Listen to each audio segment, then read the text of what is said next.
Dan seharusnya menjadi ruang belajar di tengah semangat intelektual dan ideologis muda, justru masih ada satu kebiasaan yang masih saja dipelihara.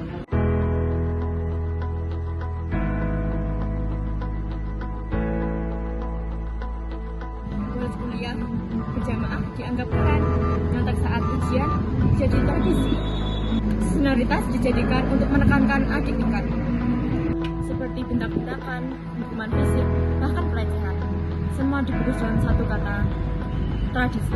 Mari kita lihat apakah tradisi atau kenakalan yang dinormalisasi saat kenakalan disamakan dengan budaya. Kita mengajarkan generasi berikutnya bahwa menyakiti itu adalah hal yang wajar, bahwa menekan yang lemah itu adalah proses bagian dari pembentukan mental, dan bahwa kekerasan itu adalah proses menjadi kemanusiaan.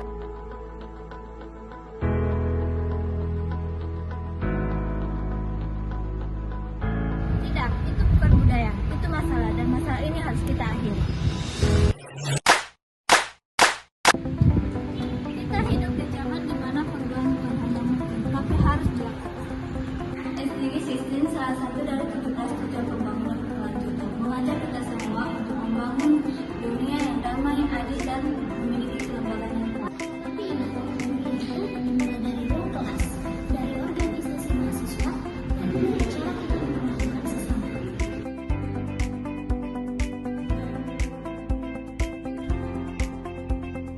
Diskusi bukan hanya tentang perdamaian negara, tapi juga tentang perdamaian antar mahasiswa.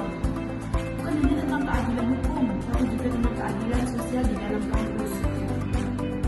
Bukan hanya tentang lembaga pemerintahan yang kuat, tapi juga BEM, KM, himpunan, dan komunitas kampus yang adil, jujur, dan transparan. Kita mulai dari sini. Yang pertama, memaksimalkan apapun. Yang kedua, tidak menyebutkan pembuat sebagai pemberian. Yang ketiga, tidak membatasi destinasi dalam mencegah tradisi. Yang keempat, tidak menutup mata terhadap penyalahgunaan wewenang dalam organisasi.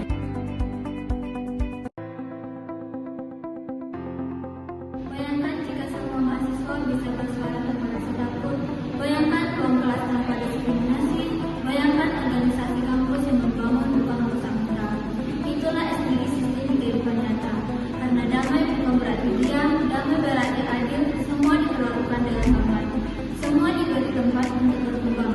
Semua dilindungi dan diperlakukan dengan manusiawi.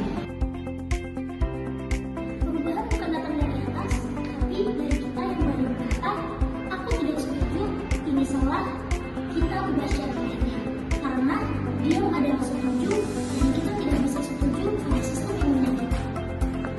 Mari untuk budaya yang baru, budaya yang menyambut bukan budaya yang menakut-nakuti, budaya yang mendidik bukan budaya yang merendahkan, budaya yang mendorong keberanian, empati, dan tanggung jawab.